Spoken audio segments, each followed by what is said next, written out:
enkrat se je zgodilo, da je moj najboljši friend vprašal, 2010 je bilo, je rekel, stari, a greva kolesari čez Romunijo? In se rekel, ja, greva, imam 4 tedne viška življenja. In sva šla. In v štartu tega projekta sem naredil kapitalno napako, šel sem s prijateljem, ki je čisto krvni Slovenec. In sem še zdaj dane naučil, če greš športa s Slovencem, je zelo fajn, če je igrišče omejeno. Če greš fuzbal, basket, to še gre, stari, ampak če greš planinarit ali kolesari čez Romunijo, stari, najebal si kako žuti. On je, jaz sem mislil, da bo 100 metrov pred mano, stari, on je 3 kilometre pred mano. Tam šiba, ena taka bela pikica v daljavi, razumeš? Šiba išče svojo cankarjansko mamo, ali kaj, jaz vem kaj. Njegov psihološki profil me niti ne zanima, tip je, in pol ta bela pikica izgine za hrivom dol, jaz grem okrog in si mislim, pizdarja, to je podobno, kot če bi šel sam v Romunijo, ej. Nikoli ga dejansko nisem dohitel, on je moral vsakič počakati, tam nekje za hrivom me počaka, jaz prijem mrtev, cel moker, zasopihan in pol gremo naprej. Kot da je on rabo počitek, a razumeš? In vsakič, ko prijem do njega, se obrne pravi, a ni fajn? Se rekel, kaj? Pravi to, da se mučimo, a ni fajn, da se mučimo? To, da stiskaš, pritiškaš nekaj iz sebe, iztisneš, presenetiš samega sebe, ko zagrizeš v hrib. Take besede, zagrizeš v hrib, stari moj, zagrizeš, odkrivaš svoje meje, a ni fajn? Se rekel, ni, stari, ni. Pojma ti nimaš, kaj je fajn. Fajn je, če ješ. In piješ, in ješ, in piješ, in odkrivaš svoje meje.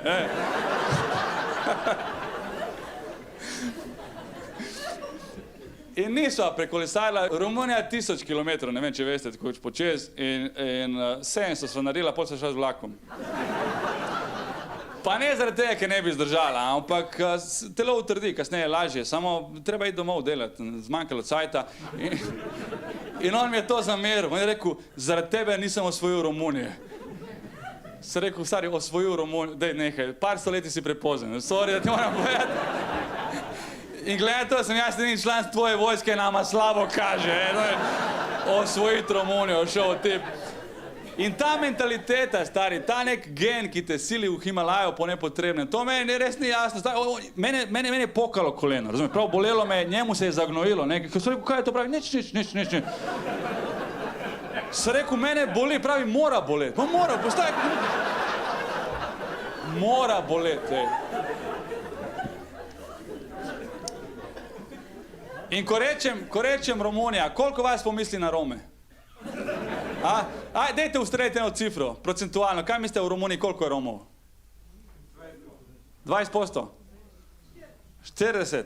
3% na Wikipediji piše. Wikipedija je odličen vir podatkov, ki jih lahko spreminja kdorkoli. Samo prste moraš imeti. Ampak je da res malo, 3%, ostalo so Romuni, kar je čisto nekaj drugega.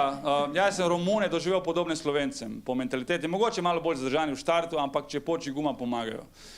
In to je pomembno, če greš kolesariti čez fucking Romunijo, ne.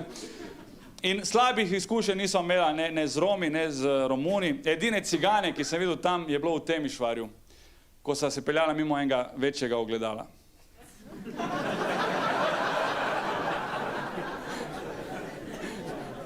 Ne, vi ne veste, v čem je fora. Nisem imela šla samo kolesa, sem imela prikolice za sabo, stari.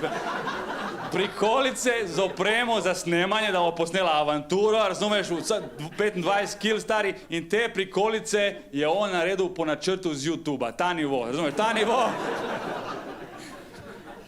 Ta športni nivo, stari, v klanec greš, razumeš, kot da se en mulo na rolik drži za tabo, tak feeling, da ne more, kolena pokajo, stari.